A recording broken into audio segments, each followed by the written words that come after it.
Hello everyone. Today we have Mr. Ritvik Rekhi. Mr. Ritvik, can you just give an introduction about yourself? Hi, so I'm a collector of mostly Mughal and ancient India coins. Throughout my so far little career of collection, I've collected everything from maps, books, medals, documents, etc. Okay. So how did you get in touch with the organization Falcon Coins Gallery? So before being in touch with Falcon Coins Gallery, I used to collect world banknotes, and in fact, my start to serious collecting started from here, where I purchased my first Mughal coin, and that's when the academic interest and collecting seriously started. And since how long do you know the organization? Known Falcon Coins for about 4.5 years now. Okay. You specialize only in Mughal coins. Is that what I thought? Yeah, mostly Mughal coins and all early Mughal reign, and also Kushans, Kidrites, and ancient India. So for Guptas, lead coins, etc. Okay. Do you think the work that Falcon Coins Gallery, whatever the work they are doing, is it going to affect the society in any way? Being earlier, I used to be based out of the Netherlands, but recently, after moving to India, I've been able to interact with a lot of different societies, dealers, etc. What I've really come to realize is that there is a need of people like Falcon Coin Gallery to be open and a little more fair to their consumers. This industry works in a way where everyone is there to make a buck, but what I've understood from dealing with falcons for so long is a level of integrity you can expect, and a little bit of honesty that comes with it. So you're kind of aware of what you're buying, and you're buying it at a fair price, and you're never being taken advantage of. Okay. What do you have to say about the forgeries that are coming in the market? Do you think they're dipping the market in any way? They're discouraging people to buy coins, or they're discouraging people to enter the numismatic community? Absolutely. So far, there's forgeries at every level. Even a 500 rupee coin to a 5 crore rupee coin can be forged, and it is a barrier for entry. So what usually happens is people either want to get into it from a historical and academic point of view, or they want to start collecting coins as an investment. Then people with substantial amount of money, or even a new collector, comes into the market and they are really excited to purchase a coin which they think is extremely rare. It turns out to be a forgery that kind of becomes a barrier for them, and they never kind of end up buying another coins, etc. Okay. So what has to be done to come out of this particular barrier? I think best practice should be from the dealers. So dealers should ensure that whatever they're selling is backed by confidence, and of course things like guaranteeing on something that comes out to be fake, which has been sold, can be returned easily, and it's a smooth process for the buyer, and ensuring that it not doesn't happen again. I think that type of integrity will only make that difference. Otherwise, yeah, people will feel that they're being taken advantage of. Okay. Okay. Do you think the numismatic field and numismatics as a hobby is well aware amongst the general public in India, in a country like India? Numismatic fraternity in India can be much larger. There's so much patriotism. There's so much thinking in the youth about where we're coming from. Especially in recent times, there's so much rigor to find out what our ancestors did. So that can be translated into more people coming into the numismatic world. Currently, based on how big of a population we are less than 0.001% of the numismatic. It is a market that can be tapped into very well, with new people coming in with more awareness, etc. Yes, that's right. Because one of the point that I want to add here is we are considered to be one of the oldest numismatic shop in the country. We had established in 1965, but whereas the numismatic shops that were established, say back in England, goes back to 16th century. Some shops even 15th century.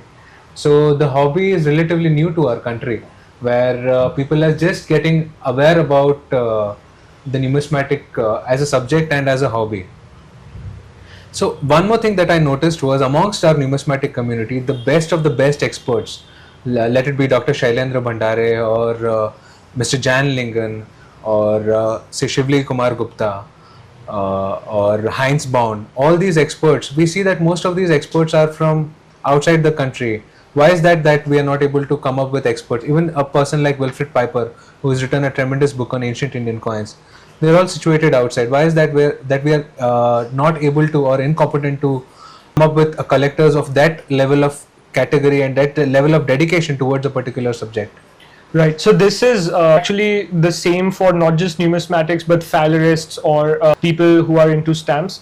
It can be seen throughout that people who are non-Indians are more interested in the history. One of the reasons being is people like Mr. Jan Lingen or Joe Cripp, they had access to these type of items and the money to make these discoveries in the first place. But I think in general, Indian mindset towards numismatics is as such that I buy a coin today for 2,000 and I sell it for 2,500 tomorrow. Whereas the mindset outside is that it doesn't matter what you're acquiring, but to find out what is the real history, to do the research and kind of go in depth about it. I think that's really missing because of, in a sense, overcrowding in the convention style of numismatics, where it's treated as a investment and people are not into it for an academic reason, especially in India. Do you think the government also plays a role in for a hobby like numismatics to come up? Absolutely. So I think there are again a government type of barriers as well, because there are the antiquity laws in India are the same that they were in 1965, for example. So these have not been reformed, made it easy for people to deal in antiquities, whether it's coins, documents, etc. So that barrier of entry is always there. I think fix these laws and help people enter the hobby more. That's right. We have actually taken part in one of these projects where the GST percentage of numismatics was 12%.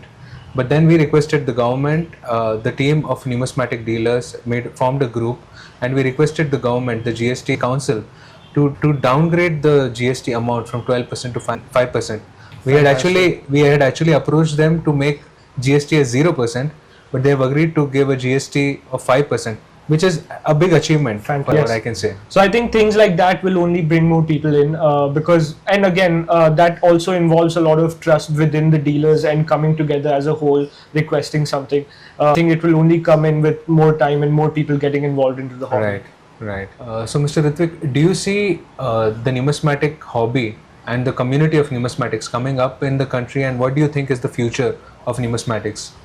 I think it is definitely coming up. We are way behind compared to mature numismatic markets like the US, where everyone is aware that if you find a silver dollar laying on the floor, it is worth something more than just a dollar.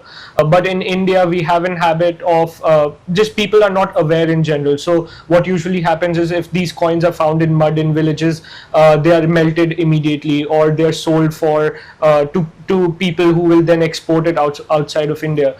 So I think with the numismatic sphere growing slowly and awareness around it becoming big, people are getting more involved, and we will reach that level certainly where if something is found, people do not just discard it or melt it, and it's brought to the collectors who can appreciate it or researchers who can write about it. Do you think at some point the general public of our country is somewhere scared if they find something like this, or some old coins or some antiques or tamrapatra like we saw today? Do you think that people are scared of what the government would do with it, and why do you think that this kind of fear is there amongst the people? So in general, there is a large fear about that. And from my personal experience, my grandfather had found a pot of medieval coins when he was rebuilding his home in Jammu, and the general consensus was that we can't tell anyone. First of all, there's always the fear of getting robbed, but also from a government standpoint, people are not aware about the regulations. They do not know the process that it takes to register certain items that you have found. They are your personal property if they're found on your personal property, but registration is a big part of it.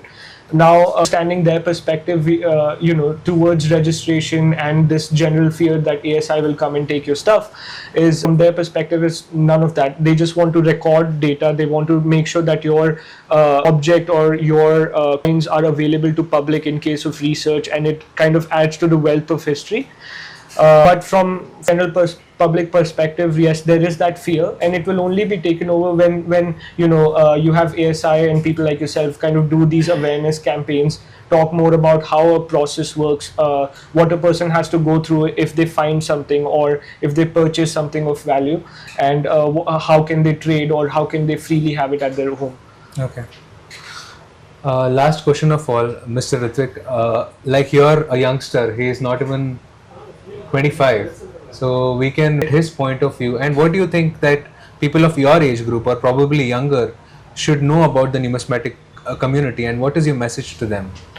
I think people of my age and in general should look at the numismatic community as a commodity. Really, you're kind of investing in your own self, learning about where you're coming from, which is kind of crucial in these disturbing times. Everyone is so by propaganda. So in this world where you want to be kind of understanding where you're coming from, what your lineage is, etc., that can be always driven by coins. You can find out entire history of your empire, etc.